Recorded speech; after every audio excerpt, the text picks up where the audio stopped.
And you can hear me okay? Great. All right. I'm going to talk to you about the wise owl and the cunning fox. And you must be wondering, what is that about? What's that topic? Well, it's about ethical leadership. And normally I spend probably 10 hours. I've got 10 minutes today, so I'll do my best. So let's jump straight into it. Martin Luther King Jr. once said that our scientific power has outrun our spiritual power.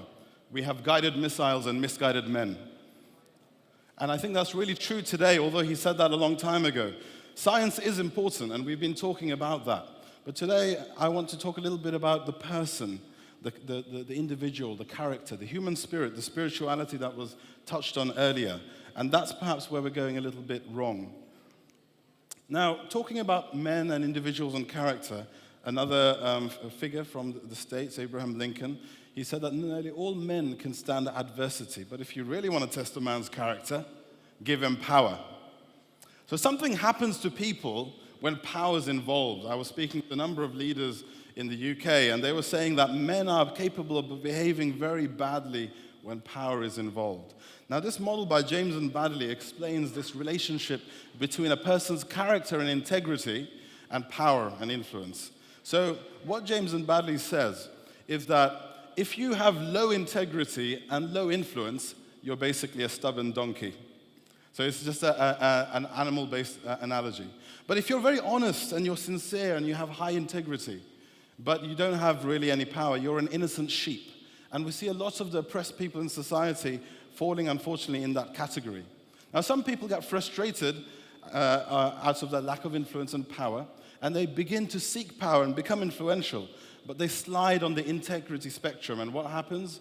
You become a cunning fox, hence the title. And what we need is a new generation of young leaders like the ones I'm seeing here today, who are both influential, powerful, but also maintain integrity. And that is the wise owl ethical leader that we need to aspire towards going forward. Now, ask yourself, where would you place yourself right now on that map? Now, when we're talking about ethical leadership, I often ask the question, are we in an ethical crisis today?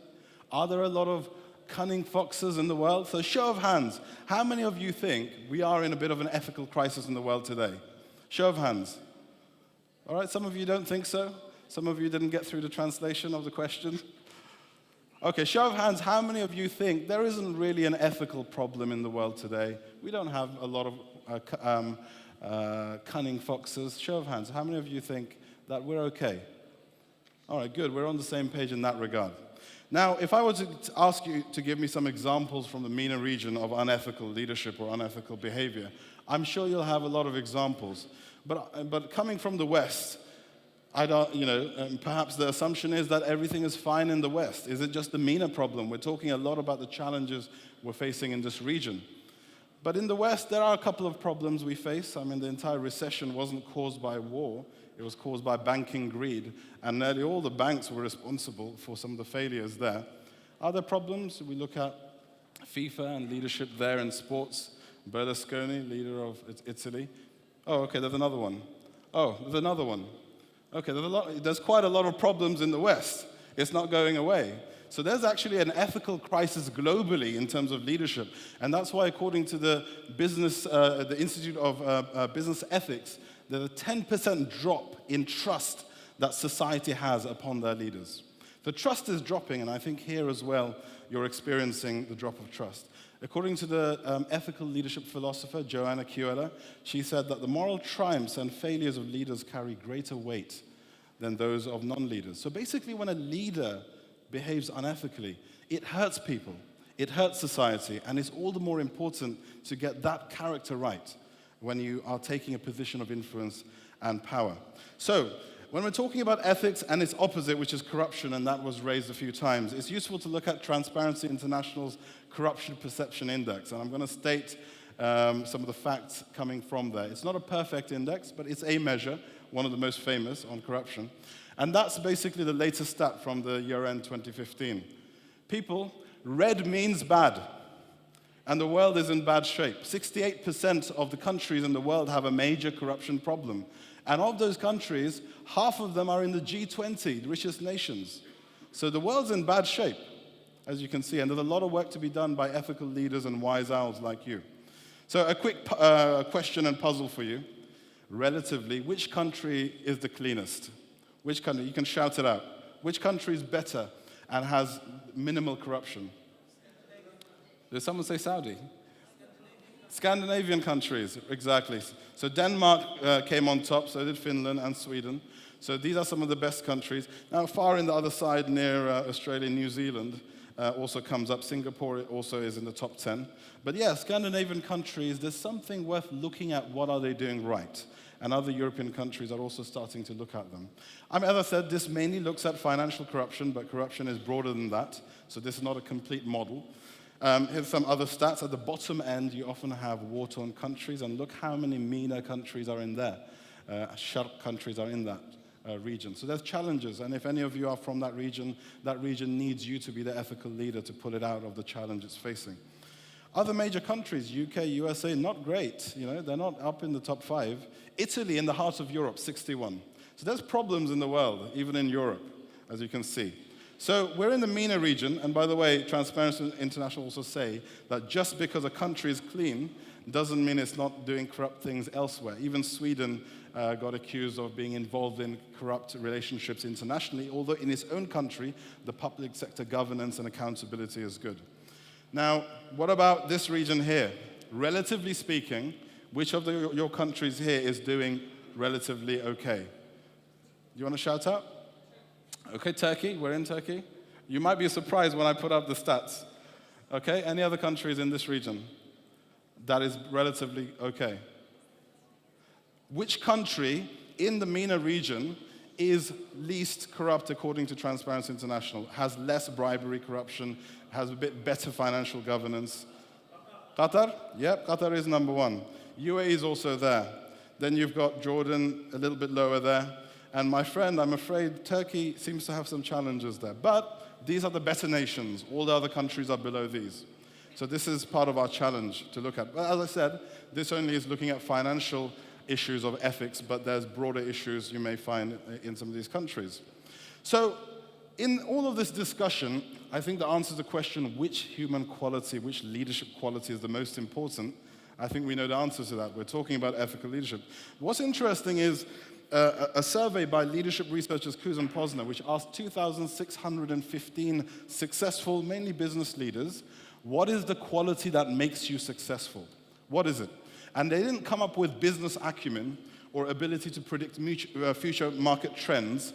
This is the list. Honesty and trustworthiness. This is the list. Now, this was done maybe a decade or two ago, but 1,400 years ago, you find that of all the titles that God could have made Prophet Muhammad famous for, what do we know him as?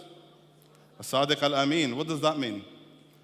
Someone who's honest and trustworthy. So we know that in our history, as Brother Fahad and others was talking about, we need to go back to our knowledge and our history and see the qualities that matter and embody those in our lives. That's where we're perhaps going wrong.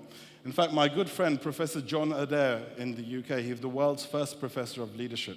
He describes the Prophet Muhammad as one of the greatest leaders in history, and he translates as-Sadiq al-Amin as the ethical man or the man of integrity. So are we people of ethics? Are we people of integrity? His Excellency Ibrahim Rasool spoke earlier, and one of the things he said once in a conference in Britain was that, was the Prophet al-Rasool first, was he al-Amin first? What was he first? Was he al-Rasool or was he al-Amin? He was al-Amin first. Now, Rasool and the Risala, we won't have another Rasul, but a Risala or a message preaching. Sometimes we try to preach to the world, but we haven't built our credibility in the world yet. So being Al-Amin and building your honesty and credibility in society, when you do that and then you stand on top of a mountain to make a message, people will want to listen to you. So are we getting the order right? It's worth reflecting on. So let's define the wise owl. Wise and highly observant, the owls are well placed to succeed. They differ from the cunning fox in that success for them means positive outcomes for them and others. So they're looking at win-win. They're not selfish. They build alliances. A lot have been said about building alliances and cooperation, and this is what we're trying to do in our Sharq forum here. So this is part of the wise owl's behavior.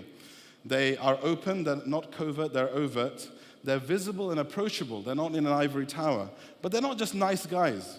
They are powerful and focused. What I say is they are good people who mean business. Not just a nice guy. Good people who mean business. This is the wise owl ethical leader we have to aspire towards. Now, looking at that definition, if I were to ask you, in today's era, or in recent times, can you think of a wise owl leader? Can you name me some? Show of hands, how many of you can think of 10 names straight away?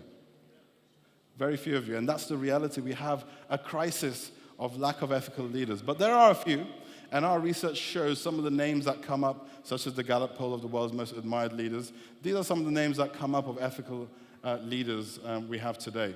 And of course, people like Mandela, Gandhi, part of the challenge is the top half of that list have passed away. But of course, the bottom half, they're still alive. And we're most fortunate to have people like Mr. Waddah and Excellency Ibrahim Rasool amongst us, who I would consider part of the ethical leaders and wise owls who we can take inspiration from. So, to wrap up in a minute, to be a wise owl, you have to nurture your character and integrity, build your moral compass. And here's another thing which is important. Have public defensibility of all your internal affairs. Meaning, the way you run your organization or your countries, if you believe internally what you're discussing, you would be happy for the world to know. If you aren't happy, then maybe there's something wrong. Can you publicly defend everything you're doing internally? If you can, then perhaps you're doing something right. Being subservient to values, not letting values be subservient to you. Building social and spiritual capital by articulating shared values which combine universal and faith-based principles. This is the new language and currency of the future that has been articulated as well, and offering ethical leadership in a world where we have too few of those.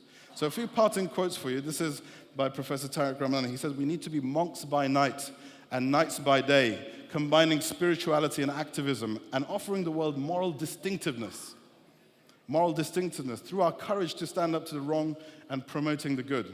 Don't die without having supported justice and dignity on earth." And some of us are trying to do that work. But as Martin Luther King says, it takes patience because the arc of the moral universe is long. The journey is long. But ultimately, history does bend towards justice. So if we're patient, then we will, if we persevere, and we know from Surah Al-Asr, we learn about patience, then God will eventually give us success. Now, I want to just play a video for a few seconds to give you a reflection of some of the messages and the way we want to build the future, and then we'll finish. So can I ask you to play the first part of the video, and tell me how you feel when you watch this video. You need to get the sound on.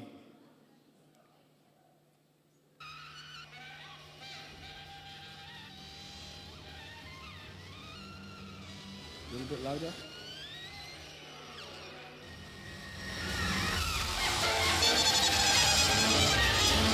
And then you can pause. Okay, now how did that video feel? Chaotic, right? It was quite chaotic, a lot going on, things going on. Now watch a different video.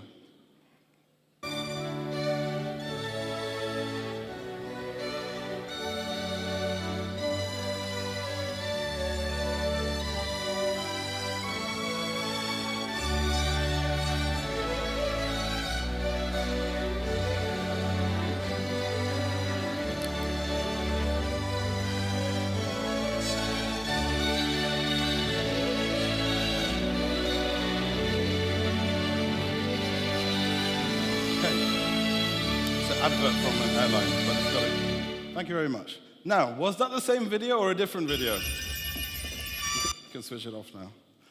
Same video?